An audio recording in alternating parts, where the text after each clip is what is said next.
Hello everyone and welcome to WooStream, bringing Willamette to you. For today's presentation, Dr. Daniel Nicoli will discuss the effects of marijuana on the brain. Dr. Nicoli was born and raised an Oregonian. He completed his general psychiatry residency at Oregon Health and Science University and then went on to become a child and adolescent psychiatry fellow at the University of Colorado, Denver before returning home. Training in those two states, we can only imagine how many of his patients used marijuana. In fact, seeing so much marijuana use in his clinical practice is what sparked his interest in the effect that this drug has on the brain. He has given several talks on the subject at community health centers, advocacy groups, schools, and he even testified before a Colorado congressional committee on marijuana legislation. He just completed his training in forensic psychiatry at OHSU last summer and has elected to continue working there as a member of the faculty. Thanks for joining us today, Dr. Nicoli. I'll turn the presentation over to you. Hi, thanks for that introduction, and I'm very excited to be here with you all to talk about a subject that I find fascinating, and that's cannabis and its effect on the brain. And I have a lot of material to get through. So I'm going to dive right in. I can get the slide to go. Yep, there it goes. So I have no financial disclosures to make, no conflicts of interest. I would like to mention, though, I do work at OHSU as a faculty member, but I'm not here representing Oregon Health and Science University. I'm here talking about my own research, my own interests, and my own expertise, not representing my institution. So here's what we're going to talk about today. I'm going to talk a little bit about how marijuana is researched, or how it's not researched, and how other drugs are researched. We're going to talk about the epidemiology of marijuana, mainly who's using it and how much. We're going to explore how marijuana consumption has evolved. It's changed a lot over the past few decades. We're going to look at, of course, the name of the talk, how cannabis and marijuana affect the developing brain at key areas of development. And then we'll talk about some of the evidence-based uses for medical cannabis, what we do with it, and what the research shows it can and cannot do. So, how is marijuana researched? So this is not how marijuana is researched. This is how a typical pharmaceutical drug is researched and brought to market. There's 4 phases of clinical trials that a medication has to go through to become FDA approved and stay FDA approved. So before a drug even enters these phases, you have to do, kind of design the drug, test it on animals, kind of get your best sense of if it's working, if it's safe. And then you move on to phase 1. And that's where you take a handful of volunteers that are young and healthy. You give them small amounts of the drug and you watch them 24 hours a day and make sure that it's safe. And you're only looking for safety at this point. Is the drug safe? So most of the time, in fact, the drugs are safe. 70% pass this test. Then you go on to phase 2. And this is where we start kind of giving more doses of the medication, of the drug to research subjects, human research subjects, volunteers. And now we're looking, is it efficacious? Does this drug work? If it's just supposed to lower the blood pressure, does it actually lower the blood pressure? And this is a tougher task to pass, right? Only about 1/3 make it through both phase 1 and phase 2. So most drugs don't make it past phase 2. If you make it past phase 2 and do pretty well, you go on to phase 3. And drug companies are reluctant to go to this phase because it costs a lot of money. It costs about $1 billion to bring a drug to market, and a lot of it is in phase 3. This is where you do huge studies, thousands of human subjects, usually multiple sites all over the country, often all over the world. They take years to complete. When you hear that a drug works in 30 minutes or less or something like that, that's based on this research. Once they pass phase 3, can show that it's effective and it's safe, they can request approval from the FDA and start, doctors can start prescribing it to the masses and they can start advertising it and such. However, the drug companies aren't out of the woods yet. There's phase 4 clinical trials where they have to make sure it's safe, look for side effects. Sometimes they have to add additional warnings and investigate, potential side effects that the medication is causing. And then sometimes a drug gets pulled from the market altogether because they find out it's not safe after the fact. So drugs go through a lot of tests and a lot of research before they're brought to market. Now for marijuana, we haven't done any of that. And the reason for that is on this slide. So medications, if they have a potential for abuse or addiction, they get classified by the Drug Enforcement Agency. So they get placed on a schedule. So you see Schedule 1 medications are illegal to prescribe, right? Because they have no medicinal qualities and a lot of potential for abuse and dependence. So drugs in this category, heroin, LSD, this is acid, ecstasy, peyote, and you see marijuana right there. You go down to Schedule 2, and these are pretty tightly controlled. So these are like, the big pain pills like OxyContin, Vicodin, the stimulants like Adderall and Ritalin. And I thought this was interesting. Methamphetamine is a Schedule 2 medication. So I cannot prescribe marijuana, but I can prescribe methamphetamine. And the first time I gave this talk, I went ahead and looked this up. Like, gosh, is that on the formulary? Can I prescribe methamphetamine? That is so bizarre. And here it is right now. So kids 6 or older with ADHD, a very common diagnosis, can be prescribed methamphetamine legally. I doubt any drug companies actually make this drug. I've never seen it prescribed. And even simple obesity, if you're 12 years or older, you can be prescribed methamphetamine. Can you imagine taking your maybe husky 12-year-old into the doctor who's having trouble focusing, and he's like, oh, he's overweight and has ADHD. Let's get that kid some meth. It's a bizarre thing how some of these medications are scheduled through the DEA. All right, on to epidemiology. And of course, if you guys can guess who this is, I played with the effects to make it a little bit tough, but I think a lot of you can probably still see that this is Barack Obama, allegedly, if it wasn't photoshopped. So I'm going to talk about who uses marijuana and how much. I'm going to start with some national data. There's 2 kind of big national surveys they do. This is from the 2018 National Survey by SAMHSA, which is the big government agency that funds substance abuse and mental health resources. So I'm going to go through a lot of charts, a lot of figures. I really just want to drive home the highlights. So this slide, people aged 12 or older, a lot of them use marijuana, right? 43.5 million people, which is about 16% of the population. And of course, this is a national survey, so it considers, marijuana an illegal drug, and marijuana dwarfs use of any other illegal drug by far, as you can see. All right, and how many have used in the past year and what age group? So this is people aged 12 and older, and you see they break it down.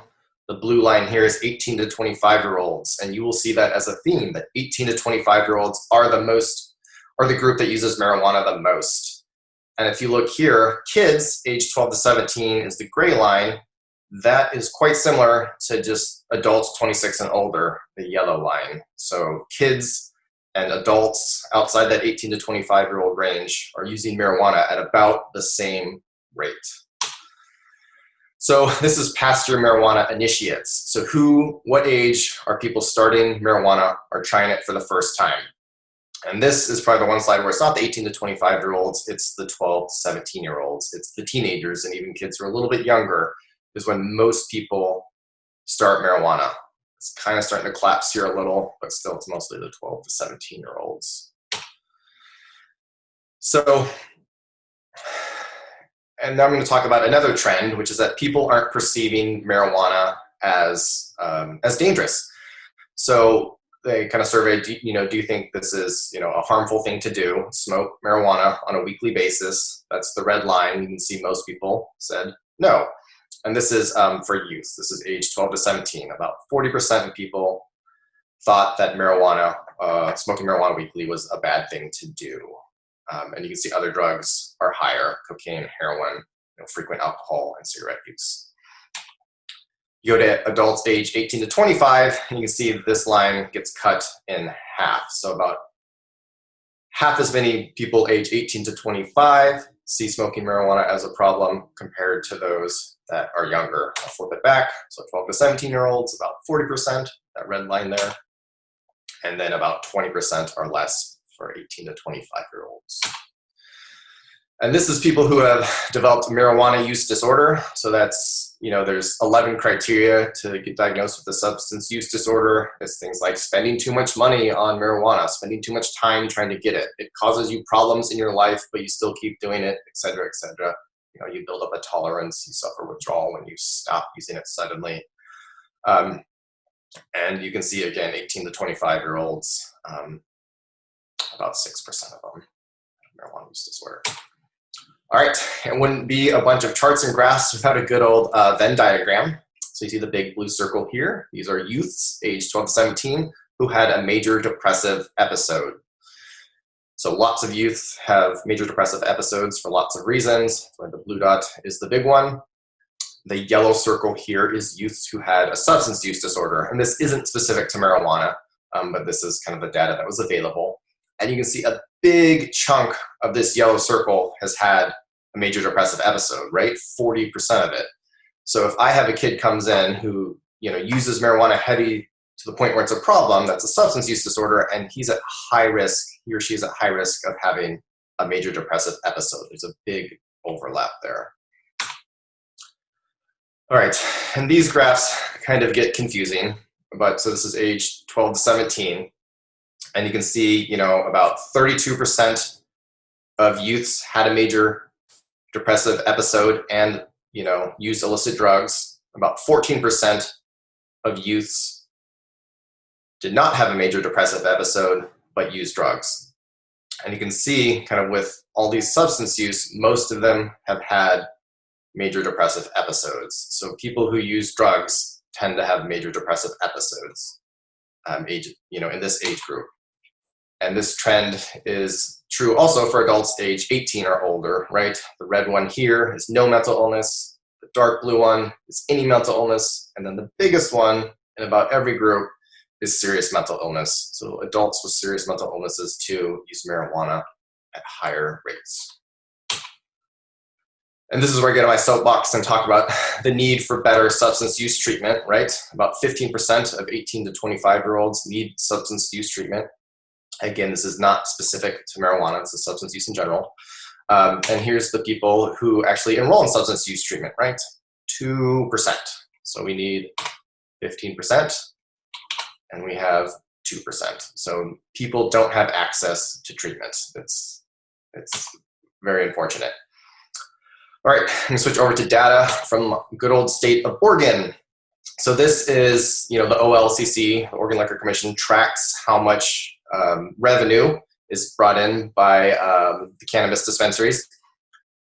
And so you can see this is, sold per month. So about $60 million we've grown, $60 million per month of sales. And you can see it's just skyrocketed over the years. And even more so, if you're looking at units sold, this is the cost of marijuana over time. So we're making more and more money and selling it cheaper in the industry, right? The price is cut in half. And this is for a usable marijuana, which is kind of the dried flower that you smoke, the bud, essentially. All right, so daily marijuana use in teens, and this is national data again, and this is from a different, kind of survey they do every year called the Monitoring the Future survey. So you can see 8th graders, it went from 0.7 to 1.3%, almost doubled in the course of 1 year. And that's, daily use, not kids who've used it all, but 8th graders who are using marijuana on a daily basis. 10th graders, it also took a pretty significant jump, and was up to almost 5% in 2019. Now, if you look at daily use of marijuana, people are using it more than they ever have before. So back in the 1990s, a typical kind of like pothead or stoner would smoke a joint on Saturday and Sunday. And that was, what we'd consider a pothead back then.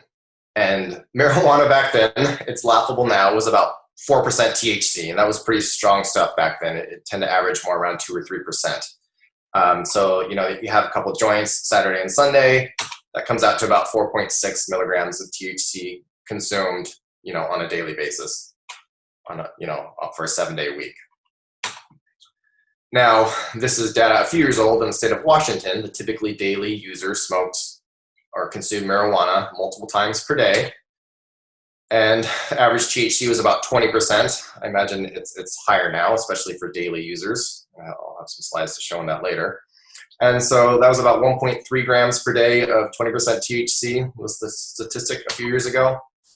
So that comes out to about 260 milligrams of THC consumed each and every day. So it went from 4.6% daily back in the 90s to now, or even a couple years ago, 260 milligrams.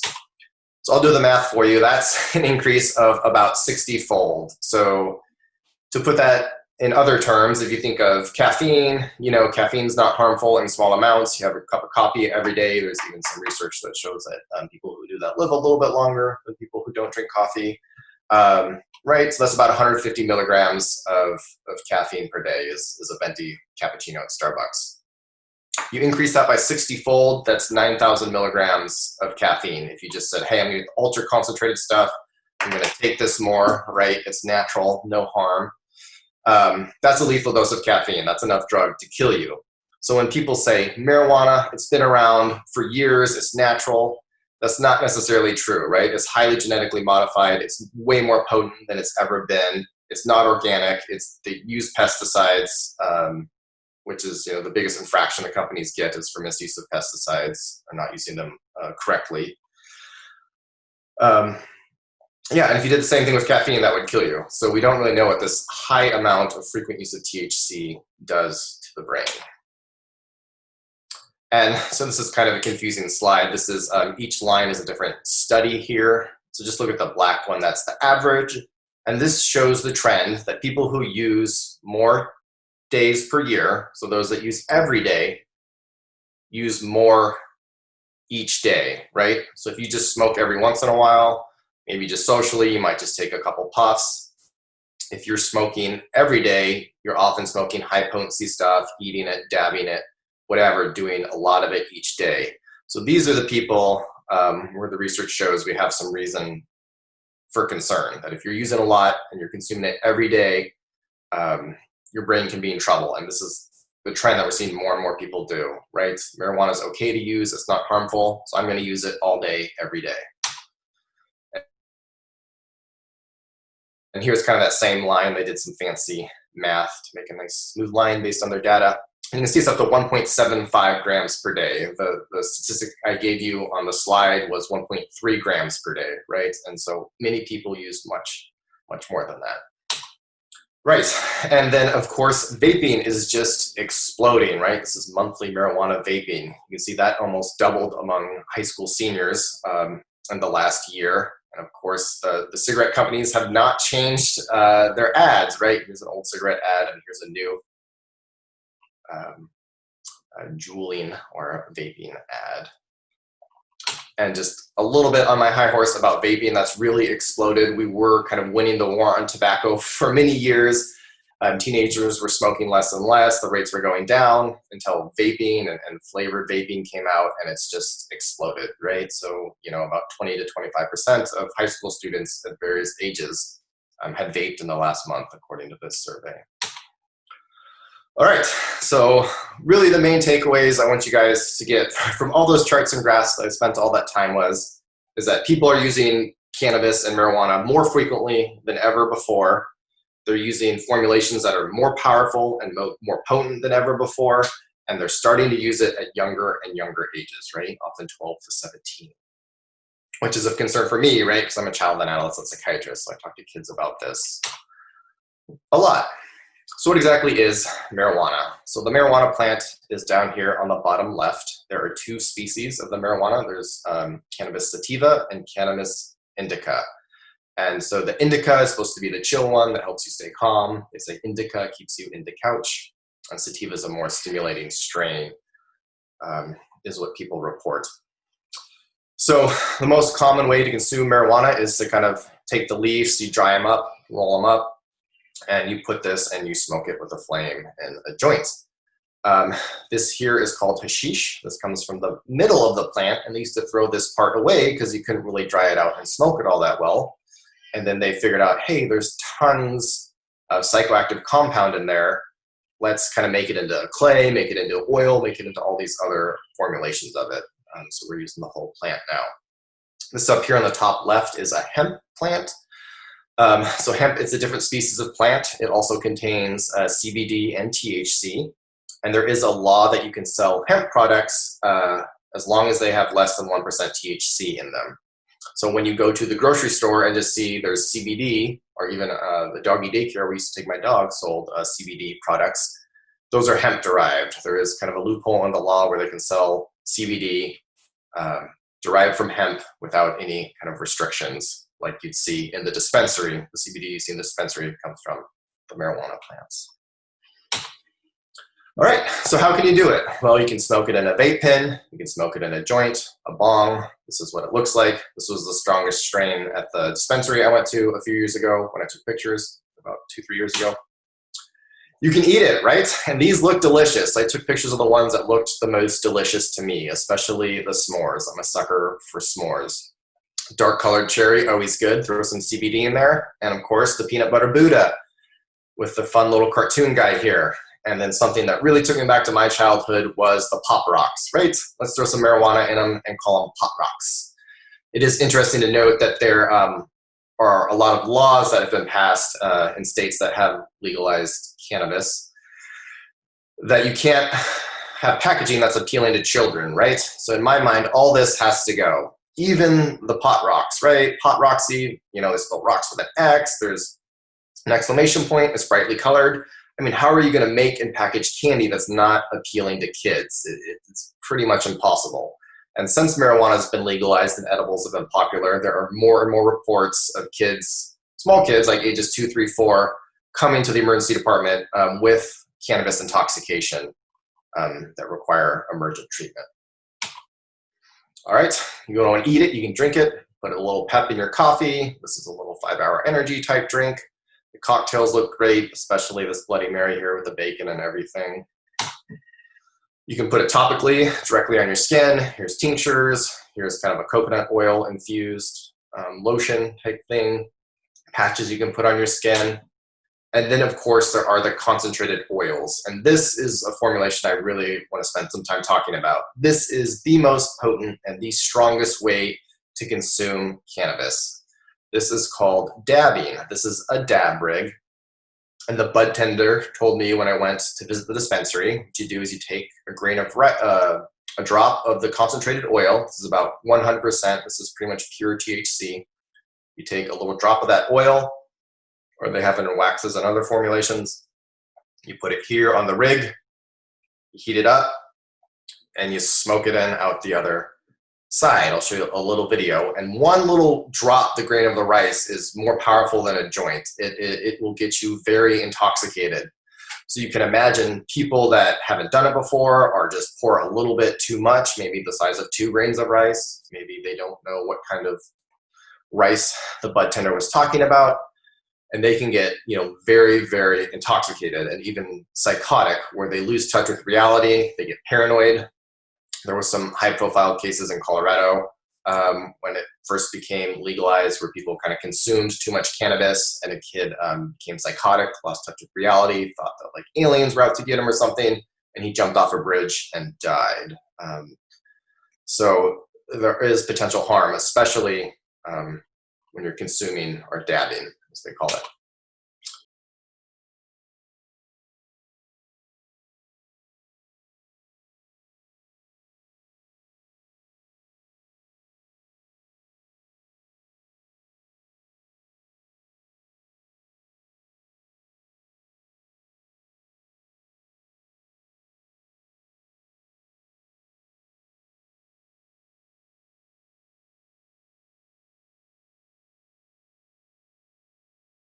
Right. So ask your kids indeed. And I work with kids and I ask them kind of every time they come in, use marijuana. If you use some marijuana, how much do you use? And do you dab? Do you eat? And most kids are dabbing these days that I talk to that use marijuana or have at least tried it. And it can really mess you up. Here's the advertisement for one of the ones at the dispensary I went to. So concentrated, one little jar can smell like you're in a whole room full of your favorite strain. This is for everyone who can't get enough of their favorite strain. A concentrate with all the aroma, all the flavor, and all the effects, only far more powerful. And they are not false advertising there. This is powerful, powerful stuff. And of course, it's getting more and more popular. Again, we're back to data from our good old state of Oregon. This was similar in California or in Colorado and Washington data, and I imagine California too. So this again is revenue by thousands of dollars and the different types. So the most popular is the usable marijuana flower, which is kind of like the dried bud that people smoke. That's where dispensaries get most of their money. But again, look at what has towered into second, a clear second place, is the concentrates, the extracts, the dabbing, the oils, the waxes that are, oftentimes 100% THC or close to that. And then you can see the edible tinctures here, not terribly picking up steam or making that much money. And then this nice orange line, which is other. And I know you guys are wondering, Dr. Nicoli, what is other? What does that other line mean? Well, let's talk about that. So if you're not into any of the other formulations that I've shown you so far, they have suppositories. These can be placed in the rectum or in the vagina. And the bud tender told me that people use these maybe if they have rectal or vaginal cancer and they want to get some marijuana or CBD right to the site of injury. And this is a marijuana soaked tampon for anyone who might be interested in consuming THC that way. So I was like, man, people really love marijuana. Especially in Colorado when I did my training there. This was a small mountain town, right? I had no idea where the next gas station was, but I knew dang sure where the closest dispensary was, and it was about 100 miles away from this one. And also, so when COVID, the governor of Colorado issued the shelter-in-place orders for COVID a few months ago, people flocked to the dispensaries, right? Big lines. No one was wearing masks, right? You couldn't get them yet. Businesses weren't set up to socially distance. And so they were really worried that people were going to, spread COVID like this. So of course the governor announced immediately, okay, dispensaries, you're an essential business. You can stay open. People don't need to flock to them right away. And then if that's not proof enough that people love cannabis, here is a personal lubricant infused with THC. So for people that love marijuana so much they want to have sex with it, it turns out there's a way to do that and that people are doing it because this is a product for sale. All right, let's talk about what cannabis does to the brain. So there's about 100 different cannabinoid compounds or chemicals in the marijuana plant, and then hundreds of other chemicals that they've isolated, around 400 or so. Seems like more and more each year. And so here's kind of a breakdown of some of the different ones and kind of what we think they do and what might be therapeutically. And it is important to note that your brain does have natural endogenous cannabinoids. So endogenous is just a fancy word for hormones. So kind of as a hormone in your brain, there are cannabinoids that bind to the same receptors as THC. This is the plant form of THC. And your brain has cannabinoid binding sites throughout it. And it's interesting, a few decades ago, we didn't even know this existed in the brain. So all the little yellow dots are where binding sites where THC can bind, or the natural hormone cannabinoids can bind. And you can see it affects things like the pleasure reward pathway, which is, highly correlated with addiction. It can affect memory, coordination. I mean, pretty much everything in the brain except for vision, right? Your vision kind of stays the same. Judgment, right? Lots of stuff. So your brain is made up of a bunch of neurons. So this neurons is how your brain kind of sends signals from one area to the next. And this is kind of what they look like. Obviously, they're much smaller than this. So signals come from over here. I'm assuming you guys can see the mouse, I'm hoping. That they come from the yellow end. They go down the sheath, and it's kind of like traveling through a wire in your house. So they're insulated, right? So if you had a wire in your house that wasn't insulated, it was just a metal wire, and you were trying to light a light bulb, that wouldn't be very efficient. You would lose a lot of energy in heat, and right, you can even start a fire or something like that. It's just not an efficient way. So the neurons in your body need to be insulated. They need this insulation to send signals and information, so you can move your arm, can have a thought, that sort of thing, from one area of the brain to the next. And so it sends it from one to the other neurons, and the message gets propagated and expanded, and each of these neurons send it to 100 more, and to 100 more, etc. So this is kind of what one zoomed in looks like. Goes from this end, sends the information along this long myelin sheath to the other end. And these are kind of fat pads that insulate it, the Schwann cells. So let's talk about THC and CBD. So THC is the more psychoactive compound. CBD is less psychoactive. You will hear people most of the time, including physicians, say that CBD is not psychoactive. That is a misnomer. CBD, it works on the brain, right? That's why people take it, because they want an effect on the brain. Drugs and medications that work on the brain are psychoactive. It is much less psychoactive than THC, but it is still psychoactive. THC binds directly to those cannabinoid receptors, right? The little yellow dots on the brain that I showed you a few minutes ago. CBD does not bind to those, and that is very confusing, right? A compound called cannabidiol does not bind to the cannabinoid receptors. I think sometimes they make this information so hard and confusing so they can charge a lot of money for medical school. So CBD has several effects on the brain, and there's lots of theories to how it works, but it does work on the brain. And here are kind of some of the things we're figuring out it does. It works on serotonin receptors in the brain, glycine receptors, fatty acid receptors. It works as a potent antioxidant, which I'll talk about a little bit later. So we're kind of learning about CBD and figuring out how it works in the brain. It's not a direct binder to the site, but it works indirectly to increase how your brain uses the natural hormone cannabinoids that are there. So when we research CBD in animals, here's what we're finding some promise, or what we kind of hope it will do. So in mice, you can order medical mice from the store. You can call and say, hey, I want 100 mice with anxiety and 100 mice without. You can send them to your lab. They're all genetically identical, and you can experiment on them, give them cannabis or other drugs. So in rats, in mice, it seems to reduce anxiety. Maybe it reduces some depression-like behaviors, enhances social behaviors, which we're hoping could translate to autism, and then reduce some addictive potential. And again, this is in mice. And so there's a lot of research that we do in mice and then try to do it on humans, and we don't get the same effects, right? Only a third of drug trials make it past 1 and 2, right? Phases 1 and 2. So this is a slide I always show, and usually there's a doctor in the crowd or something like this. But if you can think of a medication, any medication that has a lot of uses, kind of like the Pepto-Bismol commercial where it's like vomiting, upset stomach, diarrhea, right? There's 3 indications right there.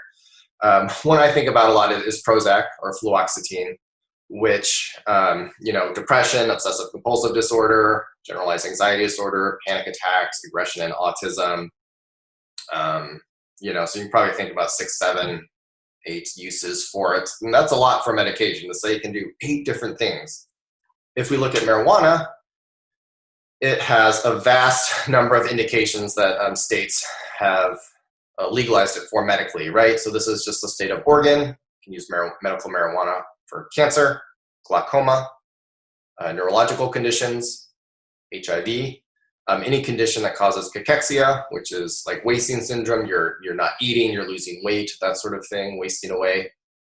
Severe pain, severe nausea, seizures, and muscle spasms, like those seen in multiple sclerosis. And then also post-traumatic stress disorder, which many states have legalized use of cannabis for. And then if you look, throughout the US, the indications are growing more and more. And some of them I'm not even sure how they could have an effect, right? Like pancreatitis, Parkinson's disease, Alzheimer's disease, anorexia. It's really turning into a drug that can cure all ails, even though there's not really research into most of these conditions. Certainly not the level of research that would be required for any other medication.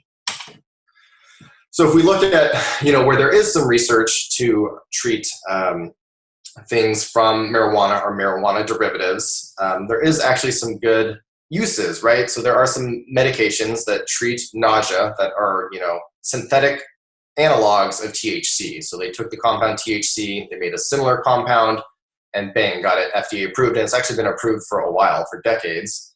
And it kind of works for nausea and appetite stimulant. And that is approved by the FDA in the United States. So for spasticity and pain, like seen in MS, there's a THC analog that's not available in the US, but about 17 other countries, including some European ones, where they use a synthetic THC to treat chronic pain. And then recently, they take CBD and pharmaceutical companies purify it and make pharmaceutical grade CBD pills that can use to treat seizures, and that is FDA approved in the United States. There's some promising research, right? Like CBD looks like it has some anti-inflammatory, antioxidant effects that can be beneficial. Looks like it in certain types of tumors, it could have a nice impact, and some evidence that can be helpful for the symptoms and problems that cause glaucoma. And you see, I'm a psychiatrist, so I live over here in the this realm here, where there's really not good research showing that cannabis helps these conditions long term. What we tend to see is that people in the short term, they start doing cannabis, oh, it helps my PTSD, and they say that for a couple months. If we follow them out, however, like a year later, they're not really any significantly better, and a lot of the times they're worse. And people that don't turn to cannabis or rely on cannabis as a medication for these psychiatric problems are better off than those who don't. And again, that's observational research. It's not as good as we hope, but that's the correlation that we see. That's the connection that we see. And here are just the names of some of the synthetic THCs, right? Epidiolex is the new CBD that's available. I'll just fly through that in the interest of time. And here's a little video about a family's experience with medical marijuana that I want to show.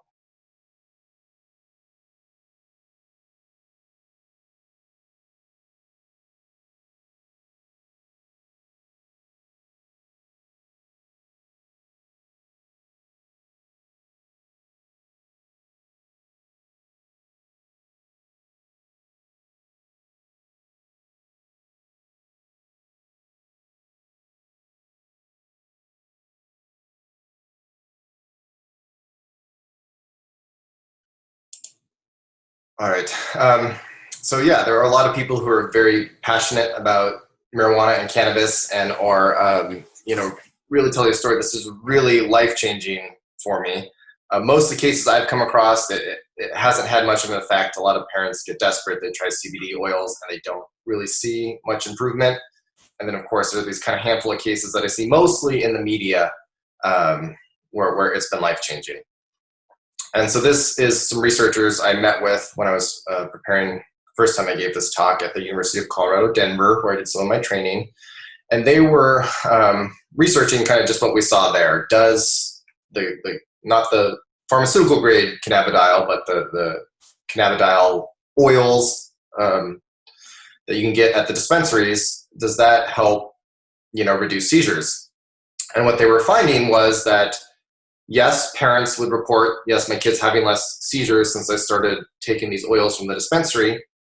However, when they hook the kids up to the EEG monitors where they put, all the cords on the brain and measure the brainwave activity, that the kids were having the same number of seizures as before they started the cannabinoid oils. So kind of the research hasn't shown that the oils you get from the dispensary are helpful. However, you get, parents, it's 85%, it's life-changing, we need to continue it. So it's really important to kind of take it case by case, especially because there's a lack of good research. We don't have big studies on this. All right, so there's two times in our lives where our brain is really susceptible to marijuana. One is when we're developing in the uterus of our mother, and the other time is adolescence. So I'm going to start with kind of in utero development, when we're a developing fetus.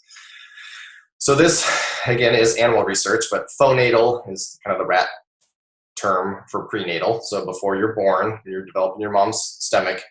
And this axis here is how many cannabinoid receptors you have in the brain. So you can see the two structures here, the corpus callosum and the fornix, have a lot of CB1 binding sites in utero, and then those go down over time. And then the cerebellum and the hippocampus in the teenage years have a lot of binding sites. So your brain has the most binding sites for cannabis, the prenatal period and the teenage period. So, there's different views on this you'll see in the media. This is the stoner mom. She has a fairly popular blog. She calls herself the boo-boo kissing, classroom volunteering, perma-stoned super mom, standing next to you at school pickup. And here was one of her posts about pot and the breastfeeding mom. Here's a familiar refrain. Studies on marijuana using mothers and their breastfed babies are few and far between. Like pot and pregnancy, there are some things people just don't want to touch.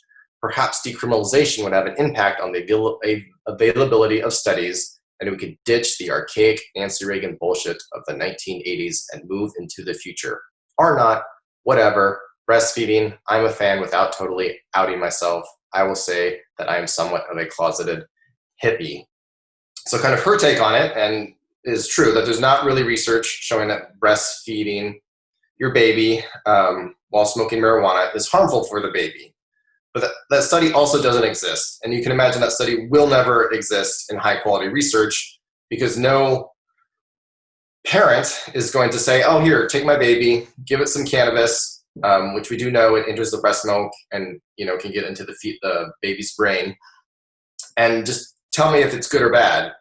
No ethics committee is going to approve that study. It's never going to happen. So the labeling and warnings we see on marijuana in the state of Oregon, right? You have to be 21, don't let children do it, don't operate, machinery. Doesn't say anything about pregnant or nursing mothers that should be advised to stay away from it. Alcohol, right? Pregnant women don't do it, can cause birth defects. Tobacco, right? They have to put this label. Fetal injury, premature birth, and low birth weight. Marijuana has no such label like that in the state of Oregon. This is the position statement of the American College of Obstetrics and Gynecologists, pregnancy doctors, OB-GYN. And, they kind of say, we don't have the data, so we say stop using marijuana while you're pregnant. And I will say in medical school, I was shocked. This is the area of medicine that is probably the most conservative. Any risk that may be over 0% to an unborn child is unacceptable in this country and this area of medicine, right? Like I've seen, don't do hot yoga, even though, there's not really research saying it's harmful. I've seen doctors recommend, don't eat sushi, don't eat soft cheeses, don't eat sandwich meats, don't jump on a trampoline.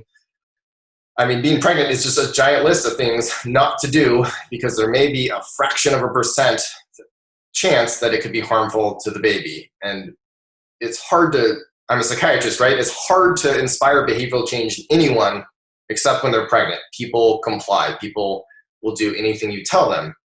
And to say that marijuana, which, there is some research showing that it may be harmful to young infants and pregnant women, and people are kind of ignoring that or saying the research isn't good enough, or just kind of even thinking it's helpful or can be used as medicine during pregnancy or for children, it makes me nervous. So from research on animal studies, we know that, when we give the mother THC, about 10% of it gets into the fetal, the blood of the fetus, of the developing baby. And we know that the endocannabinoid system, right, that's a natural system in your brain that has receptors, and you have hormones that bind to those sites, like we talked about earlier. Those start developing about 16 to 22 days after conception, which is about the time you'd find out you're pregnant if you're actively tracking. If it's an oops baby, which about half of babies are, you probably wouldn't even notice that. And this kind of fancy terms is pretty much the brain and central nervous system, which are developing and have binding sites already for cannabinoid, which can be altered by THC and non-natural or non-brain cannabinoids that are different than the ones that your brain naturally makes. So from the plant, not from within the brain itself. So the research on humans, of course, is flawed. One, it's illegal to research cannabis because it's a federal crime, so we can't get federal money for it, and hospitals can lose their federal funding if they research it. And when we just look at observational data and kind of see what people are doing, there's difference in socioeconomic status, how much money people make, how educated they are, all the million other things going on in people's lives that we have to try to control for, which is difficult in research like this. But kind of some correlations we are finding is that, if pregnant women use marijuana, their kids will have more likely to have lower processing speeds. And that's kind of part of the measure of IQ, where it's exactly what it sounds like, how quickly you can process information, and also lower visual problem solving, which is kind of problem solving anything other than numbers and letters. So doing puzzles, reading a map, that sort of thing. And when we looked at a big meta-analysis means they pool a bunch of other studies together, the data, to kind of have like one giant pool of information and draw conclusions from that. That infants that were exposed to cannabis in the uterus, have lower birth weight, they were more likely to be admitted to the neonatal intensive care unit, and a higher stillbirth rate, right? But in the state of Oregon, we don't see these warnings on the label. And I have another slide I removed, but pregnant women are using this more and more, using cannabis for like morning sickness and nausea and stuff during pregnancy, because there's not a lot of research or warning labels, and because of the lack of information, a lot of people see it as safe. All right, so let's move on to adolescents, teenagers, population that I work with a lot. So the brain develops until about the age of 25, and that's kind of the number we've called it for most people. That's about the adult brain. I mean, the brain develops throughout your life, but about 25, you have pretty much an adult brain. So as it's developing through those teenage years, it's very important to take good care of it. What's going on during maturation is what we call pruning. And this is a term we stole from gardeners. So you can see if I was pruning this little plant here, I would cut it here, and cut it here, because I want the plant to grow up and grow tall. So all the nutrients, all the energy, I want it to go into making a nice tall plant. I don't want these little side things. So your brain, your neurons do the same thing. They make these pathways, and when you're about 12 to 13, when you're in middle school, your brain has more neurons than it ever will, and it starts kind of cutting them away. It starts pruning, right? If you're kind of learning a second language and doing a lot of, say you speak English and you're trying to learn Spanish too, those pathways were developed during those years, and Spanish will probably be your best language other than your primary language throughout your life, right? If you try to learn a second language at the age of 50, it's going to be a lot harder, because that language center in your brain has pruned and the connections have been made. And to go back and change that later, the brain can do it. The brain's pretty amazing, but it's much more difficult. And with modern technology, we can actually see these pathways in the brain, which is very exciting. This is kind of the new area of research in the brain. We used to just look at the structures and kind of measure how big they were, and maybe we could see how much blood flow they got, which wasn't all that exciting. But now we can see these strands and how different parts of the brains are connected and how it sends information from one structure to another, right? It travels along axons like we talked about earlier, and this is kind of like the superhighway of the brain, how information is transferred. So here's a study they did where they looked at kind of people who started using in their teenage years heavy amounts of cannabis on a regular basis versus people who didn't use cannabis at all. So this top one here is people who didn't use cannabis at all. And you can see kind of like, if you're thinking of this as like a wire, nice tight connection, can signal and send information efficiently and quickly. Nice, it's a nice looking connection there. If you look down here with the heavy marijuana users, it doesn't myelinate, it doesn't insulate kind of the neurons well, so it's kind of like a frayed cord here where it doesn't send the information as quickly between these two parts of the brain. So kind of with this imaging, we can kind of see what it's doing in the brain. And the result of that, one of the things we think we know, right? The research isn't great, but that it has an impact on cognition, or IQ, intelligence quotient. So this was kind of a neat study that started way back in the 70s. It started with 1,000 people, and you can see the total of these numbers is how many participants they left with at the end. It was only about 60. So most people dropped out or were lost to follow-up, which happens a lot with substance use research. But you can see the most profound effect here was this side of the graph. So this side is people that started using marijuana in adolescence and were still frequently using through the age of 35, right? Here's their IQ as a child and their IQ as an adult. So it dropped about 8 points, which is a big drop in IQ. IQ, you can see the average here is about 100 for the average adult. And the standard deviation is 15. So you go down to 85. And then when you go down to 70, that's the cutoff for intellectual disability, which used to be called mental retardation. So a drop of 8 points is, over half a standard deviation. So that's a big drop in IQ.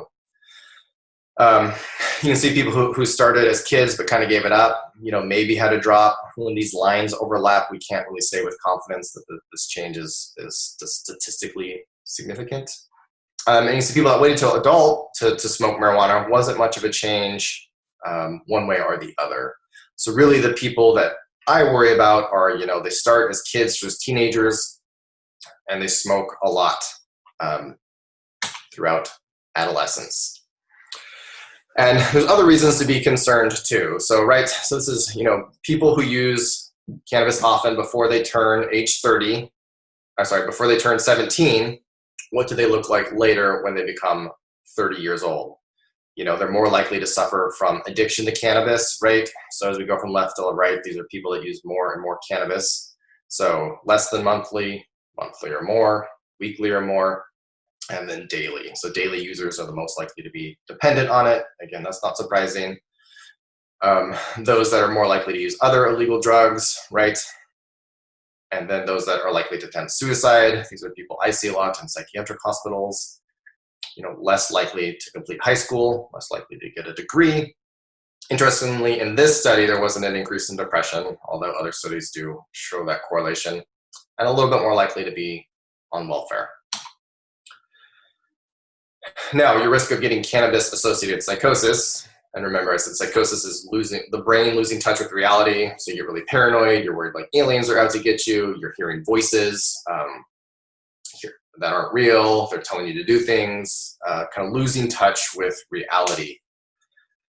And so, the more times you've used cannabis, the more likely you are to get a psychotic episode from cannabis intoxication, right? Like once the number hits over 50, it goes to, close to 30 cases per 1,000, almost doubles. And this is cannabis use that can lead to schizophrenia. And schizophrenia is psychosis. The brain loses touch with reality, but it's a lifelong disease where your brain is chronically losing touch with reality and you need treatment with antipsychotics, which can be nasty medications. And even then, sometimes it doesn't get rid of the psychosis all the way. It just kind of lowers it, dampens it down. So you can see, and this one, they looked at a specific gene in the body, right? The AKT1 gene. And so those that didn't have the gene, cannabis didn't really seem to increase the risk of schizophrenia. Those that had one copy of the gene, the same story. Those that had 2 copies of the gene, bang, 7 times more likely to get schizophrenia if they used cannabis on a regular basis, if they used it every day. So everyone's brain is different. Some people can smoke high levels of cannabis and it doesn't really seem to have a negative effect on their brain. Some people smoke it just a couple times and they really lose it and they really can't handle it, especially if they dab or use one of the more potent formulations. So that's important to talk about with patients that, hey, everyone's brain is different. You might not be able to tolerate it. You might. Most of the kids I see in the hospital, as you can imagine, can't tolerate it. And it's kind of tough to get them to stop. And here's another kind of schizophrenia-like psychosis at the age of 26, and these are, did you use cannabis before the age of before the age of 18 years old. So if you use cannabis before the age of 18, you're 1.6 times more likely to develop a schizophrenia-like psychosis. If you started using cannabis before the age of 15, you're 4.5 times more likely than the general population to develop schizophrenia-like psychosis. So one thing I often do is say, please, please, please do not use cannabis for at least a couple years when I have, 12, 13, 14-year-olds coming in my office that talk about using marijuana. If the most I can do is get them to delay it a year or a couple years, or at least until they're 18, preferably 25, I can protect their brain and really, make a big impact. That's what I try to do. And the effect of high potency cannabis on psychosis, right? So skunk is kind of just a term for a crossbreed that is highly potent cannabis. So people that smoke skunk daily, right? You can see those that develop cannabis 5.4 times more likely than those that have never used cannabis. And even using it just on weekends, right, increases your risk, or just even skunk at all, right? And the low potency ones don't really seem to have any effect at all. And so I want to talk a little bit of research that goes the other way. There's not a lot of it, but this person was at the National Cannabis Summit that I attended, and he was doing a study in New Mexico where he was looking at people that were addicted to pain pills and had chronic pain. And the ones that used cannabis reported a higher quality of life, a better social life. They were able to do more activity even with their chronic pain, and they reported that they had better concentration. And they also tracked how many prescriptions they refilled for their controlled pain meds, and people who smoked cannabis didn't need the opiates, the morphine, that stuff, didn't need it as often. And a lot of them were even able to get off their prescription pain killers, the ones that use cannabis. So, he kind of concluded that, cannabis might be a safer and better drug for chronic pain than a lot of the other stuff we have out there. We don't have good medications for chronic pain, and some of them that do tend to get used are harmful. So this is I would love this to be a good area of study for cannabis. I'd love better medications for that. And not to be totally cynical, I hope that there will be more research forthcoming. This is the ABCD study, a clever little name, where this is a couple years into the study. They took 10,000 kids, starting at age 10, and they're going to follow them, for a decade, and they're going to do multiple scans of their brain. They're going to ask them how much substances they use, how much trauma they've experienced, and kind of how well they're functioning and what's going on in their life. And we should have a tremendous amount of data from that. Again, we're probably about 8 or 9 years from getting that data back, but I'm looking forward to that. Hopefully I can come back in 10 years and tell you all the stuff that's changed or that we've learned at that point. So this is my last slide. These are my take-home messages. There's a growing public perception that cannabis is not harmful, and usage is increasing. Animal models tell us that cannabis likely impacts the developing brain during the fetal and adolescent times. Human research on how cannabis affects the brain structure, it's flawed, but kind of some of the preliminary stuff is showing that there is cause for concern, especially in people who use large amounts starting at a young age and use it frequently. There is some good research and studies and even indications for marijuana and seizures, chronic pain. Not so much research for PTSD and other psychiatric disorders, even though that's some of the most common uses for it. And there's just a lot of federal barriers. They talked about reclassifying the DEA classification for cannabis a few years ago and moving it from Schedule 1 to Schedule 2 so that we could research it. But that was shot down, and I'm not really sure why. I don't think anybody really understands why cannabis is Schedule 1 and methamphetamine is Schedule 2. It doesn't make sense to me. All right, and now I can open it up for questions. All right. Thank you so much, Dr. Nicoli, for that presentation. We do have a couple questions to start off with. You mentioned that there's, you gave a lot of data, obviously, in a short period of time, but you also did sprinkle in some anecdotal observations that you've made along the way. Are there any other kind of general kind of overview themes that you might share in terms of, when you're themes you're seeing or the kinds of conversations you're having with your patients, and maybe kind of their general situations or reactions to the conversations you're having with them? Yeah, so there is a lot of variability. I mean, sometimes there's people that come into my office and say, I smoke marijuana, I do it all the time. It really helps when I stop smoking it, and before I smoked it, I wasn't happy, and I am now, and I'm doing fine. And I'm, okay, that's you and that's your experience, and that's fine. Other people, it seems more bizarre. I had one patient that came to a psychiatric hospital for feeling suicidal. And he was suicidal because he ran out of money to buy marijuana. He got about $500-600 every month on disability, and he spent the entire amount on marijuana because he had to get specific strains so that he wouldn't be suicidal, so that he could be happy. And he was, instead of paying rent, he was living as a homeless person and spending all of his income on marijuana. And I asked him the question, you spend all your money on marijuana and you can't pay your rent and you're homeless. Does this seem like a problem to you? And he looked at me like I was crazy and said, of course not. I need marijuana. I don't need shelter. And, people just really love and rely on this drug. And to me, that sounded more like an addiction than, something that was having a positive effect on his life.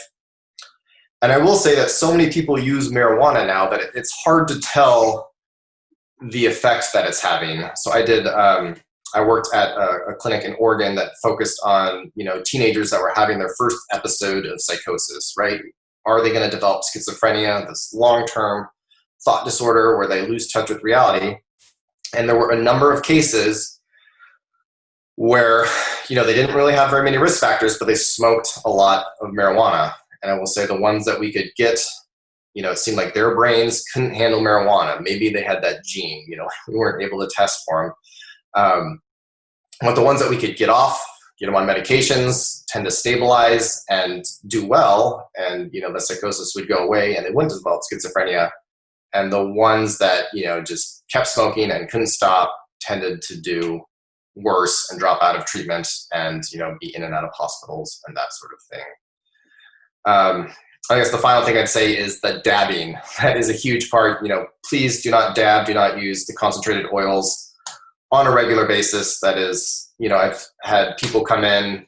I had one kid who started dabbing. He did it a few times. His parents brought him in. He was talking to the fireplace and being very odd. And he had psychotic symptoms for about a year. And we treated him and we gave him medications and he was able to go back home. And then as soon as he got back home, he started using again and turned 21, had easy access to it, and kind of disappeared. So those are kind of three things I see a lot in my clinical practice. Right on. And it sounds like, one of the things you had mentioned earlier were some of the symptoms that you see in terms of elevated depression and things like that. And then based on the answer you were just giving, it sounds like some of those trends are kind of correspond with marijuana usage in terms of if folks are using heavily or used when they were younger, that those effects would continue. But it does sound like in some cases those those symptoms are reversible in some ways. I mean, number one, it sounds like it correlates to some degree when you stop using, but then also there may be some other treatments available as well. So, I mean, I guess part of the question is it a lost cause when someone, has already used when they were young or are experiencing some of these, depressive issues or symptoms, et cetera?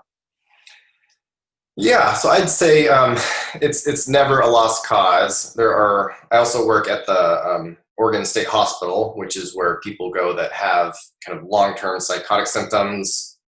They're dangerous and they can't kind of function in regular society. And a lot of those, so they can be stuck in the state hospital for months or even years. And you see a lot of people, I mean, methamphetamine is a big issue here, and people that have done a lot of damage to their brain. And after even kind of sometimes it takes several months or even a year of sobriety, we do see brain function come back. There's definitely some damage that seems to be permanent, but that, they're at least able to stay in touch with reality, kind of, live on their own, be safe, that sort of thing.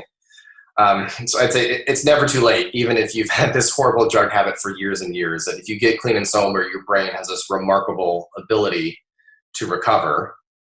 And marijuana, obviously not, doesn't seem to be as damaging to the brain as methamphetamines.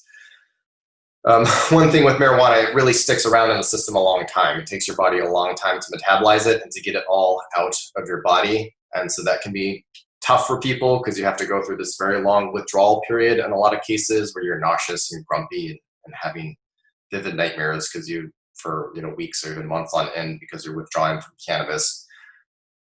But once you get through that, people that used really heavy and were struggling, I do see the brain recover and they get better. Your body repletes its pleasure hormones so that our antidepressants and other medications can be more effective. Everyone's different. If cannabis is a problem for you and you can stop it, I'd say, yeah, it's never too late. But again, if you can do it, don't smoke throughout your adolescence because that is tough to recover from.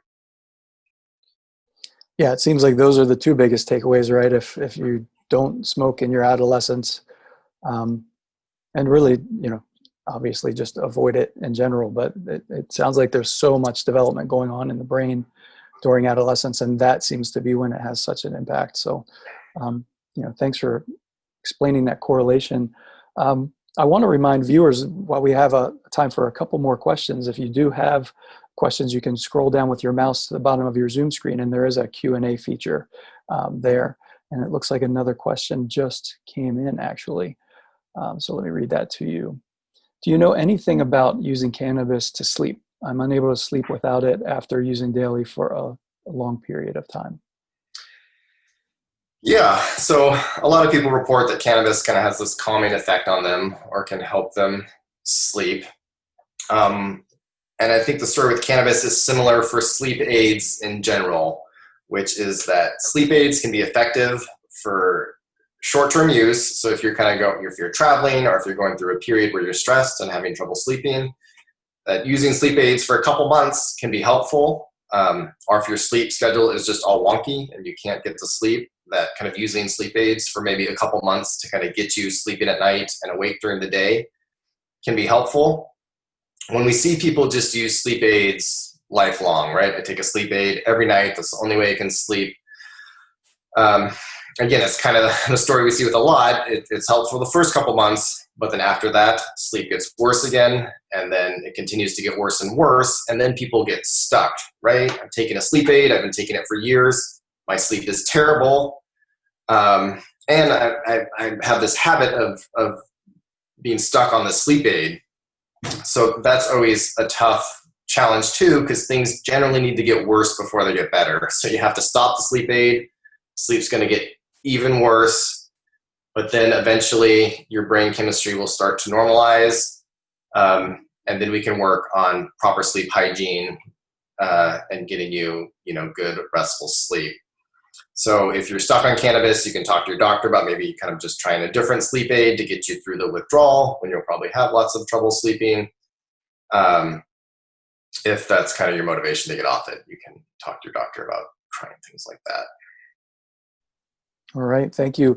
I think that's something that is important to remember. Just if it takes so long for the drug to get out of your system, to have the patience to wait till your brain is able to normalize before you would, then kind of try to move in a different positive direction. This is a personal question for me because I remember reading it in your introduction about your opportunity to testify in front of the Colorado Congressional Committee, and I was just wondering if you could tell us a little bit about that. It sounds like a very interesting opportunity. Yeah, so when I was in Colorado, I was part of the legislative committee for the psychiatrist organization and the child and adolescent psychiatrist organization there. And there was a bill being proposed to legalize prescribing medical marijuana for autism for kids and adults. So me and a couple other physicians testified that we didn't think it was a good idea to legalize marijuana for the treatment of autism, that kind of the research wasn't there, or at the very least there needed to be additional safety measures put in place. So we talked about that, and as you can imagine, people are very passionate about this. The dispensaries paid to fly a lot of families out that camped out at the Capitol for weeks. There was probably a dozen families that testified how helpful cannabis was for their kids with autism and was life-changing, kind of like the video I showed earlier, just with autism instead of seizures. And the bill passed through nearly unanimously, and now autism is an indication for the use of medical cannabis in Colorado. However, our organization, we did kind of get some safety measures in place that the diagnosis of autism in kids needs to be confirmed by a physician and another mental health professional, and that there was a pediatrician as a member of Congress that really wanted the pediatrician, the primary care doctor, to be made aware that this was going on, so that it wouldn't interfere with the pediatrician's medications and what they were doing. So yeah, it was a really interesting process to go through. I'm on the legislative committee with the psychiatrist here, and it's work I plan to continue. Excellent. One final question to wrap us up this evening. Could you talk a little bit about the future, kind of where you see things going? I mean, there's a lot of data that you shared tonight that indicates that trends are going up in terms of usage. A greater portion of kids are trying or using marijuana regularly. The percentage of THC is increasing. So where do you think we're going from here? Yeah, so I think with recreational use, it will continue to increase a little bit longer than I imagine it will plateau. I think there's a set of people that are going to try and experiment with drugs, and but also a set of people that really don't have much interest in it. We haven't hit that plateau yet, but I imagine it's coming here in the next few years with the rates of how quickly it's growing in popularity. This amount of powerful and frequent use of marijuana is around longer, and we have, kind of more research and we see what it does. I think that will inform us a lot, and inform, kind of the future youth, whether it's something that they can get away with, whether it's something safe, or whether it's something that can cause a lot of harm, like we suspect it may.